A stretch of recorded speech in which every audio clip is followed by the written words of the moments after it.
kapulisan, kamusta naman kayo dyan? Okay pa ba kayo? Huwag kayong mag-alala, hindi kami manggugulo. Dahil lang namin iparating ang aming inahin. Sa ating presidente, ubod ng magnanakaw. At napakaubod ng bangag na presidente. At walang iba kung hindi si Marcos. Tandaan ninyo mga kasamahang kapulisan, sa lahat na nangyayaring nakawan ngayon, pati ang mga pamilya ninyo ay apektado rin. Kaya dapat ay mag-isip-isip na rin.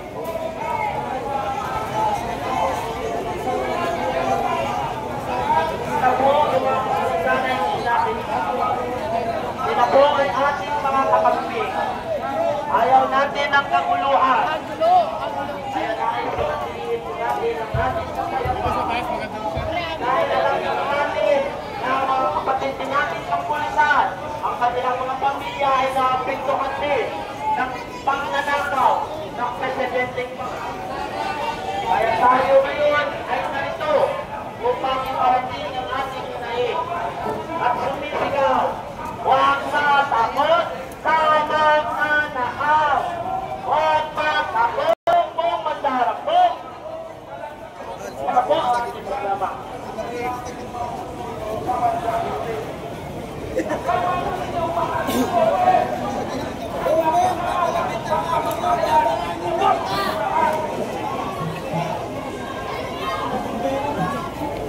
Jadi riya saya na bridge.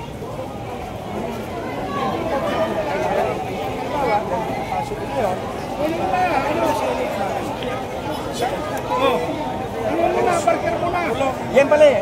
Sino ba yung speaker sa dito? Sino na. Placido. Kami po ay mapayama at nag-uusap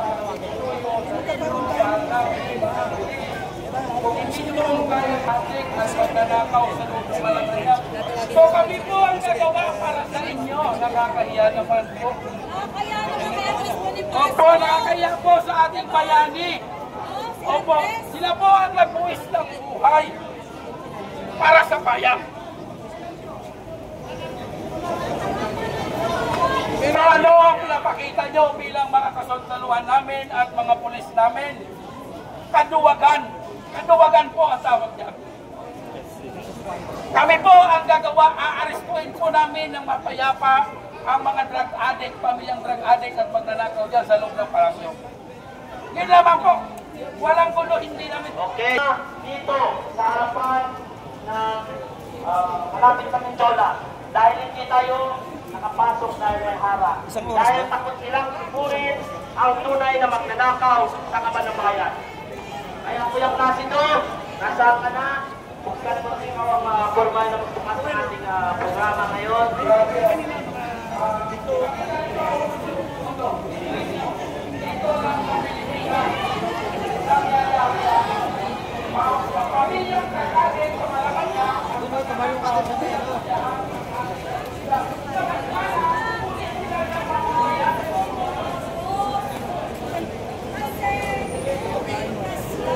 Magandang hapon mga kababayan!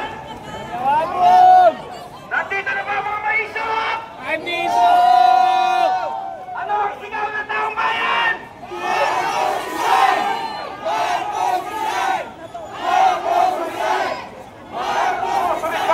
Magandang hapon! Mga kababayan! Magandang hapon mga kapatid nating kapulisan! Nandito po kami ngayong hapon upang malakas na isigaw na sa kabila ng pag-amin ni Senador Jaime Marcos ang Bangag! Bombong Rizal! sa kanyang pagkakagumon sa ipinagbabawal na droga na patunayan ng sambayan ng Pilipino na siya rin ang utak ng pagnanakaw!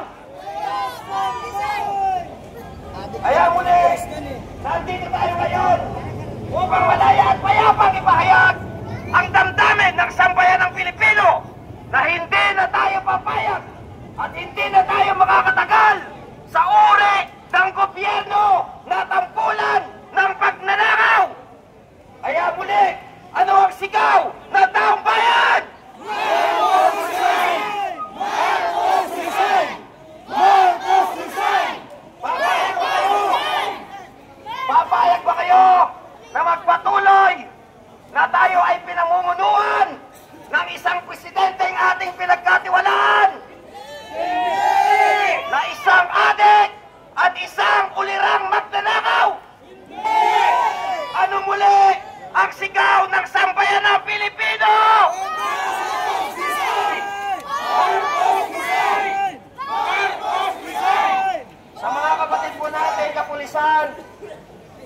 Amin lamang pong ginagawa ang naaayon sa aming karapatan. Ang barikadang iyan ay nandyan kayo upang magpanatili ng kaayusan at katahimikan sa pagtitilo ngayon ng kaarawan ng ating totoo at tunay na bayani, God Andres Bonifacio. Galing pa kayo kaya, Luneta. Kanina po.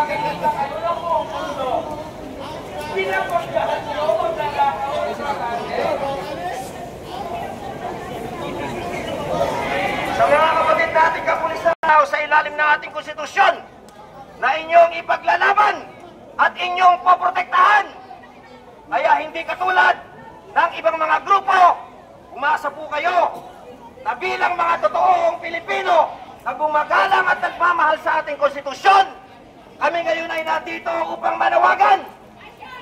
At ngayon na rin, baka sakaling haplusin ang inyong puso ng sigaw ng taong bayan na hirap na ang magsunod sa konstitusyon at ganun na din ang pagpoprotekta sa karapatan ng mga Pilipino dahil ang aming buwis na aming pinagpapagulang pare-pareho ay ninanakaw ng mga demonyo nandiyan sa Malacanang! Kaya pakinggan ninyo ulit ang sigaw ng Pilipino sa Presidente Marcos resign! Marcos resign! Marcos resign! Marcos resign! Kayo naman, tawagan ng pansin upang makapagbigay ng kanilang salubin ang iba't ibang mga sektor na natirito ngayon sa pangunguna ng mga sektor ng manggagawang Pilipino, ganun na rin sa mga sektor ng seniors at iba't iba pang mga kasama natin na payapang nagnanais na ipahatid ang nagkakaisang damdamin na galit ng taong bayan na hindi na tayo papayag na tayo ay pamunukas pa ng adik at magnanakaw na presidente. Nandito rin po ang mga kapatid nating Muslim nakikiisa, sumusuporta sa mapayapang pagtitipong ito. Kaya't ngayon pala ng mga kapatid na kapulisan, nagpapasalamat kami sa ibinigay po ninyong oras na kami ay bantayan at tawa ay huwag pasukan ng kaguluhan at huwag tayong mahaluan ng mga manggugulo ngayong hapon na to. At dahil po dyan, itutuloy na natin ang ating naudlot na programa sa Liwasang Bonifacio. Kaya tinatawagan po natin ang pansin bilang paunang panalita. Attorney!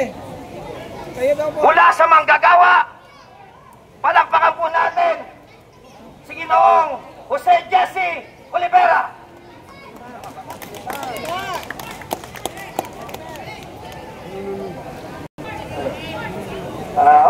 Una sa lahat, Mama, at marami rin salamat doon sa manggagawa na video na rinito pa kung alin yung samahan nila sa inyong lahat sa pagpatupad ng kaayusan sa rally ngayong araw na ito kung saan ito ay kaarawan sa ating magiting na manggagawa ni si Andres Bonifacio. Nakakalungkot isipin sa ating gobyerno ngayon sa Luzon, Visayas at Mindanao, laganap ngayon hindi lang sa pagnanakaw kung hindi tulisan pa. Wala na maasahan ang taong bayan siguro. Kami, mga driver at konduktor, dahil ang pinako ang pinakamanayo ng biyahe sa lahat ng transporte. Dahil narungkot isipin, dapat ang manisipin. Tayo, magdalera, tayo dapat mag-respeto itong mga ayaw itong mga politiko.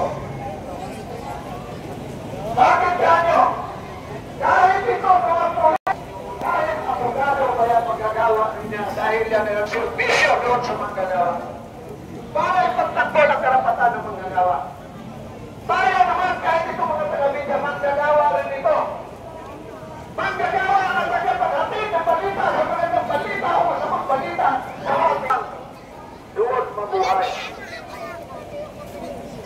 dapat dito sa bansang Pilipinas ang dito lahat ang maraming hanap buhay. Pero ninanakaw, tinutulis nitong ating mga politiko, mga inayupat na ito. Puntahan ninyo ang ating iral doon. Nawawala na. Sino nakikinabang? Ang politiko at tayuhan. Hindi tayong mga mahihirap. Bakit? Utang ina mga puhugas kamay na cara mo si Poncio Pilato. Ang gagaling magsalita. Ang gagaling magpapublish doon sa media. Ang gagaling magsalita ng mga vlogger na ito daw, mabuting tao. Mabuting magnanakaw para ito. Bakit ganyo? Hindi nyo ba alam na lahat tayo inanakawan na? Hindi ba nakarating sa atin ang mga sweldo natin? Bawas na sa tax na ninulustay nilang lahat. Pero hanggang ngayon sa katagalan ng investigasyon sa Senado, sa Kongreso, ang mga maliliit pa lang, sap-sap pa lang ang nakukulong. Yung mga nakukulong na mga DPW, ang sisuri sila mo hindi. Nagpagamit din kapit sa patalim para din kumita ng paldo-paldo, pero hindi nila alam pagdating ng dulo, sila lang ang makukulong. Ligtas ang kanilang amin. Unit 25.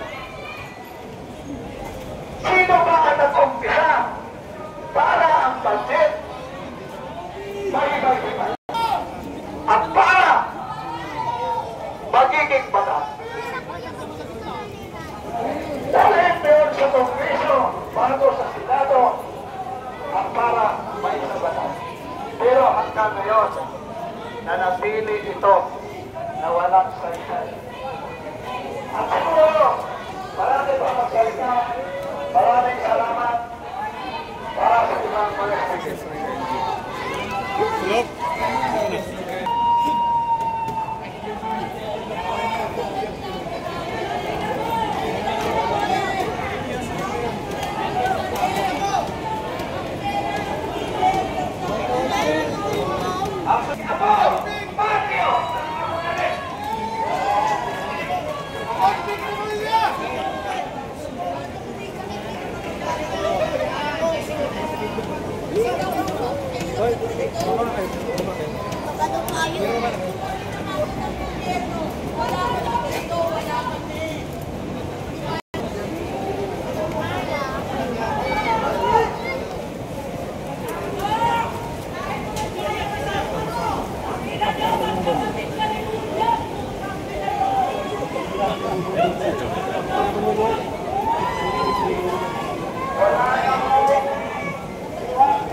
Yes.